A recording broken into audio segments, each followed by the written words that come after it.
say thanks. There are two things that I really think that we don't do a lot anymore. So the first thing I will tell you is, I don't think people know how to write. I mean, you can say, you don't know how to write. People will say, no, I can write an academic paper. And I said, well, it's not about an academic paper. Yeah, you know, we're always trying to fit in, and we're always doing this, but we don't know how to communicate anymore. You know, as the great poet said here, people may not remember you what you said that made you how you feel. Now, I'm old. Yeah. I can remember as a child, we would go to my grandparents' house and we would open up these shoe boxes that had letters and postcards in them. And I would read these letters all the time. Matter of fact, my family has letters that go all the way back to the Civil War in America. So, you know, we're all big into writing, And sometimes, you know, we need to be connected. You know, all the LOL and AMLO and all the other stuff we do on our phones, it totally does not make us who we are.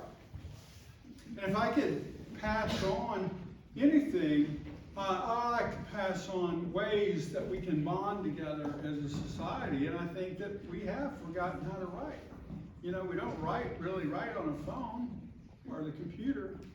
So I'm going to talk about something. You know, I want to talk just a little bit about postcards. There are many of you in the audience and in the staff and students. You know, I travel. I wrote postcards and sent them back. And I tell everybody, you need to do that. Now, I've been doing this all my life. And every day I go to the post office, and I'll say, hey, let's see what I have today, okay? Now, I have ones from Texas, ones from, there's Elvis Presley. Yeah, they went to the Elvis Presley Museum. That was really cool. Atlanta, actually, I'm not going to lie, that one's from my sister. And then we have one from Thailand and Germany and Canada, Quebec. You know, I get these all the time. And if you take time to write someone, I still write letters, and I do postcards. If you do that, you build a stronger bond with your family and your friends, and as a culture all together. And we don't do that anymore. We really don't. And I want to say one thing about DRBU. They have all the postcards you want. I tell people that. They do. Go to the front office. They have them. Write postcards. And they go, take many as you want. I don't know if they ever mail them or not. I mailed them. I probably mailed 100 of them. They're like, hey, this is cool. Can I get the other one? There's a set of 4. Oh, can I get another one? Yeah. So I sent them the second one, then the third one, and the fourth one. So it's really cool. It's something that I think, you know, we can't change the world, but we can influence the world around us, right? And so my challenge for everyone here, write a letter. You know, write a postcard. Put it in the mail. Is it expensive? It's not a penny postcard back in the day, but it is. It's worth it. And, you know, it really been, and then, you know, when you're looking at postcards, I put them on the refrigerator normally. And it reminds me of the people who are important in my life. Speaking of people that are important in my life, there are 2 things I like to do. I like to write. I write postcards. I wrote a book, blah, blah, blah. But what I like also is I like to tell stories. I'm from the South, and that's what we do. We tell stories. I tell people we're so poor, that's all we can do, is tell stories. So anyway, I always say, you know, this is my little thing about coffee. Everybody knows I like coffee. Hop in, let's tell a story and have a good time. So anyway, I want to share this with you. I want to correct this a little bit. This is from 1957, 1958. That's L.A. And in California, I know y'all think that's Los Angeles, but down south it's Lower Alabama. and you know, where I'm from, you know, it's Louisiana. Sometimes we get confused. Is it Louisiana or Lower Alabama? You know, we don't really claim Mississippi in there.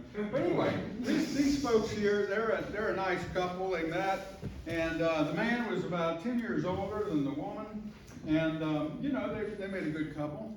The man had served in the Marines during the Korean War, and he got out of the Marine Corps, and he got married, and he had some children, and he realized that he couldn't make a living and support his family. Because in those days, women really didn't work. I mean, sadly enough, it was, 1973 before a woman could have a checking account, right? So they were doing it. So he told his wife, he said, I'm going to go back in the military. And the wife said, that's good, you can go back and support it. So he went back in the Army. He was kind of a hardcore guy. He went back in the Army. And so anyway, and you know, they got married before he went in the Army. I got ahead of myself. So they got married, you know, they were, you know, it's a nice old photograph, you can tell. And anyway, he went in the Army. And his wife was very proud of him, very proud of his service, very proud of what he was doing. He was supporting his family. Anyway, what happened in the early 60s, he was sent to Southeast Asia, and the family was at home. So anyway, there's this little fella here, right?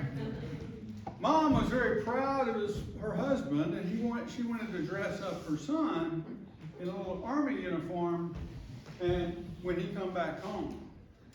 It's a story. It's a true story. He never come home. 2 weeks before he was supposed to rotate out, he was KIA. So anyway, I share this story because everybody has a story. There's suffering, and we talk about suffering and pain and stuff like that all the time. But I tell you, you learn from it. And if you don't learn from it, then you can become bitter, and you can become angry, right? So every summer, I would go to my grandfather's house. Now, my grandfather taught me things. He was the smartest man I ever met in my life. He was. Let's say his academic credentials, he finished the 6th grade. That's what you did in those days. He worked hard. In the before I go to that, he taught me about endurance. When he was a young man, probably of only maybe not even 10 or 12, him and his brother were out squirrel hunting. By the way, my grandfather's name was Charles, and his brother was Robert. And they would go squirrel hunting.